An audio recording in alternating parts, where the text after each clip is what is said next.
ನೀವೆಲ್ಲ ನಿಮ್ಮನ್ನು ನಾವು ತುಂಬಾ ಪ್ರೀತಿಸ್ತೀವಿ, ಅಭಿಮಾನಿಸುವಂತ ರಾಜಕಾರಣಿಗಳು. ನೀವು ಐಡಿಯಾಲಜಿ ಕಾರಣಕ್ಕೆ ನೀವು ಕೆಟ್ಟ ಐಡಲ್ಗಳಾಗಬಾರ್ದು. ಎಲ್ಲ ಮಾತಾಡ್ಕೊಂಡು ನಟ್ಟು ಬೋಲ್ಟೋ ಲೆವೆಲ್ಗೆ ಮಾತಾಡಬಾರ್ದು. ಯಾರಪ್ಪನ ಮನೆ ಸ್ವತ್ತು ಅಲ್ಲ ರಾಜಕಾರಣ, ನಿಮ್ಮಪ್ಪನ ಮನೆ ಸ್ವತ್ತು ಅಲ್ಲ ವಿಧಾನಸೌಧ, ಸಿನಿಮಾನು ಯಾರಪ್ಪನ ಮನೆ ಸ್ವತ್ತು ಅಲ್ಲ. ನಿಮ್ಗೆಲ್ಲರನ್ನೂ ಒಳಗೊಳ್ಳಕ್ಕೆ ಆಗ್ತಾ ಇಲ್ಲ, ಎಲ್ಲರನ್ನೂ ಒಂದು ಗುಂಪಾಗಿ ಸೇರ್ಸೋಕ್ ಆಗ್ತಾ ಇಲ್ಲ ನಿಮ್ ಕೈಲಿ, ನಿಮ್ಮ ಅಕಾಡೆಮಿ ಕೈಲಿ ಆಗ್ತಾ ಇಲ್ಲ. ಕೋವಿಡ್ ಕಾಲದಿಂದನೂ ಹಗರಣಗಳು ನಾನು ಹೇಳಬಲ್ಲೆ ಏನೇನಾಗಿದೆ ಅಂತ. ದೊಡ್ಡ ಸೀನಿಯರ್ ಪ್ರೊಡ್ಯೂಸರ್ಸ್ಗಳನ್ನ ಸಾಲು ಭಿಕ್ಷುಕರ ತರ ನಿಲ್ಸಿದ್ರಿ ನೀವು ಫಿಲ್ಮ್ ಚೇಂಬರ್ ಮುಂದೆ.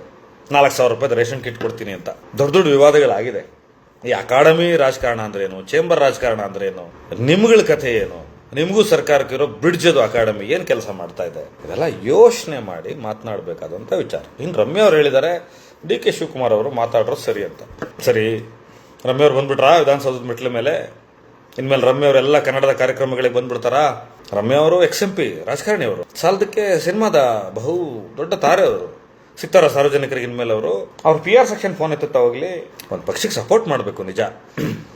ನನಗೂ ಕಾಂಗ್ರೆಸ್ ಪಕ್ಷದ ಬಗ್ಗೆ ಒಲವಿದೆ, ಗೌರವ ಇದೆ, ಹಾಗಂತ ತೀರಾ ಈ ಲೆವೆಲ್ಗೆ ಇಳಿಬಾರ್ದು. ಈ ಥರದೊಂದು ಸಾಂಸ್ಕೃತಿಕ ರಾಜಕಾರಣ ಇದು. ಈ ಥರದ್ದು ಕೆಟ್ಟದಾಗ ಮಾಡಬಾರ್ದು, ಇಷ್ಟು ಕೆಟ್ಟದಾಗ ಮಾಡಬಾರ್ದು. ಯಾವುದೇ ಪಕ್ಷದವ್ರು ಇರಲಿ, ಅವರು ನೀವು ಯಾರೇ ಇರಲಿ. ನಿಮ್ಮ ಪಕ್ಷ ಬಂದಿದೆಯಲ್ಲ ಈಗ, ಮೇಕೆದಾಟು ಯೋಜನೆ ಯಾಕೆ ಮಾಡಿಲ್ಲ ನೀವಿನ್ನು? ಅದ್ರ ಬಗ್ಗೆ ಪ್ರಸ್ತಾಪಗಳು ಯಾಕಾಗಿಲ್ಲ? ಯಾಕೆ ಇನ್ನು ನ್ಯಾಯಾಲಯದ ಮಟ್ಟದಲ್ಲಿ ನಿಲ್ಲಿಸ್ಬಿಟ್ರಿ ಅದನ್ನ? ಎಷ್ಟು ವರ್ಷ ಆಯ್ತು ನಿಮ್ಮ ಪಕ್ಷ ಅಧಿಕಾರಕ್ಕೆ ಬಂದು?